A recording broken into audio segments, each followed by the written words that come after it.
கலங்கத்தான் செய்கிறது விழிகள். கல்வி கற்பிக்கும் அனைத்து ஆசிரியர்கள் அவசியம் பார்க்க வேண்டிய பதிவு. ஓர் வார இறுதி விடுமுறைக்கு பின் திங்கட்கிழமை காலை வகுப்பினுள் நுழைகிறார் ஆசிரியை சுமதி. அவருக்கு ஒரு வழக்கம் இருந்தது. அது வகுப்பறைக்குள் நுழைந்ததுமே மாணவர்களை பார்த்து லவ் யூ ஆல் என்று சொல்வதுதான். சொல்வது பொய் என்று அவருக்கே தெரியும். ஆம், அந்த வகுப்பில் உள்ள ஒரேயொரு மாணவனை மட்டும் அவரால் நேசிக்க முடியவில்லை.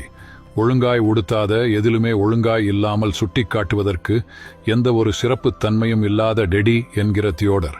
அவனிடம் மட்டும் ஆசிரியை சுமதி நடந்து கொள்ளும் விதம் வித்தியாசமானது. எந்த ஒரு தவறான விஷயத்திற்கும் அவனையே உதாரணம் காட்டினார்.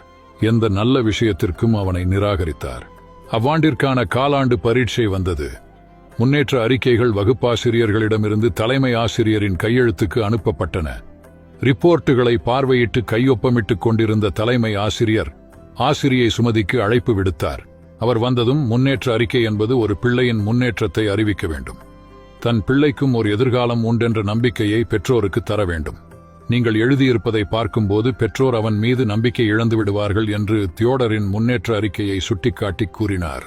ஆசிரியை சுமதியோ, என்னால் ஒன்றுமே செய்ய முடியாது. அவனை பற்றி எழுதுவதற்கு என்னிடம் ஒரு நல்ல விஷயம் கூட இல்லை என்றார். தலைமை ஆசிரியர் அலுவலக ஊழியர் ஒருவரிடம் தியோடரின் கடந்த கால முன்னேற்ற அறிக்கைகளை கொண்டு வந்து சுமதியிடம் கொடுக்குமாறு பணித்தார். அறிக்கைகள் கொண்டு வரப்பட்டன. ஒவ்வொரு ஆண்டாய் விரித்து படிக்கிறார் சுமதி. 3ஆம் வகுப்பு அறிக்கையில் வகுப்பின் மிக திறமையான மாணவன் தியோடர் என இருந்ததைக் கண்டு தான் வாசித்ததை நம்ப முடியாமல் அதிர்ச்சி அடைந்தார் சுமதி. 4ஆம் வகுப்பு அறிக்கை சொன்னது, தியோடரின் தாய் புற்று நோய் முற்றிய நிலையில் உள்ளார். அதனால் தியோடர் மீது முன்னர் போல அவரால் கவனம் செலுத்த முடியவில்லை. அதன் விளைவு அவனிடம் தெரிய ஆரம்பித்திருக்கிறது. 5ஆம் ஆண்டின் அறிக்கை இவ்வாறு சொன்னது, தியோடரின் தாயார் இறந்துவிட்டார். அவன் மேல் அக்கறை காட்டும் உறவு தேவைப்படுகிறது. இல்லையேல் நாம் அந்த குழந்தையை இழந்து விடுவோம். கண்களில் கண்ணீருடன் சுமதி தலைமை ஆசிரியரை பார்த்து, என்ன செய்ய வேண்டும் என்று எனக்கு தெரியும் என்று ஒரு உறுதியோடு கூறினார்.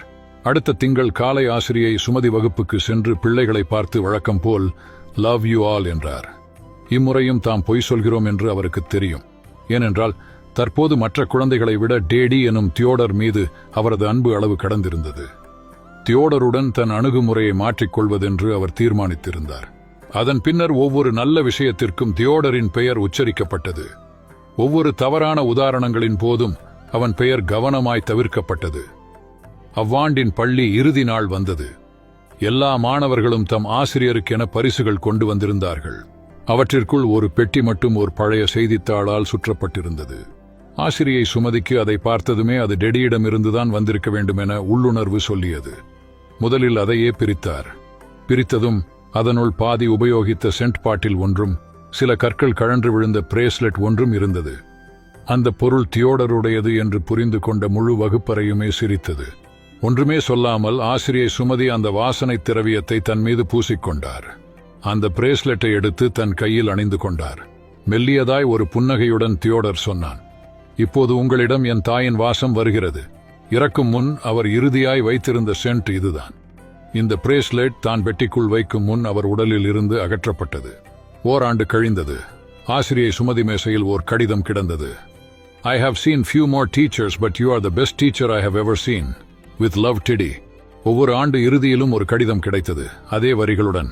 I have seen few more teachers, but you are the best teacher I have ever seen. With love, Teddy. ஆண்டுகள் பல வேகமாய் உருண்டன. அவர்களுக்கிடையேயான தொடர்பு எப்படியோ அருந்து போனது. ஆசிரியை சுமதி ஓய்வு பெற்றிருந்தார். பல ஆண்டுகளின் பின்னர் அவருக்கு ஒரு கடிதம் வந்து சேர்ந்தது. கடிதம் doctor தியோடரிடமிருந்து. Mrs. Sumathi, I have seen many more people in my life. You are the best teacher I have ever seen. Now I am going to get married. I cannot dream of my marriage without your presence. I'm your doctor. Theodore. அத்துடன் போய் வர விமான டிக்கெட்டுகளும் இணைக்கப்பட்டிருந்தன.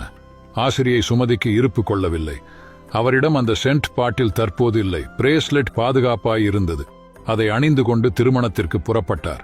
அங்கு சென்று பின் இருக்கை ஒன்றில் அமர முற்பட்ட போது அங்கிருந்த ஊழியர்கள் அவரை எப்படியோ அடையாளம் கண்டுகொண்டு முன் வரிசையில் இருந்த ஆசனம் ஒன்றை நோக்கி அழைத்து சென்றனர். அவருக்கென ஒதுக்கப்பட்டிருந்த ஆசனத்தில் எழுதப்பட்டிருந்தது, மாதர். திருமணம் முடிந்தது. தியோடர் தன் புது மனைவியிடம் ஆசிரியை சுமதியை அறிமுகம் செய்து வைத்தார். இவர் மட்டும் இல்லை என்றால் நான் இன்று இந்த இடத்தில் நின்றிருக்கவே முடியாது. தியோடரின் கண்களில் கண்ணீர்.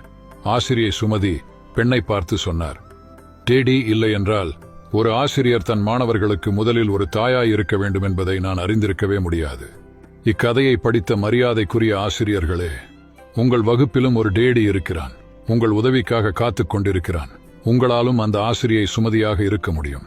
இனி அடுத்த நாள் காலை வகுப்பறைக்குள் நுழையும் போது ஒரு ஆசிரியராய் இல்லாமல் தாயாய் தந்தையாய் நுழைந்து பாருங்கள்.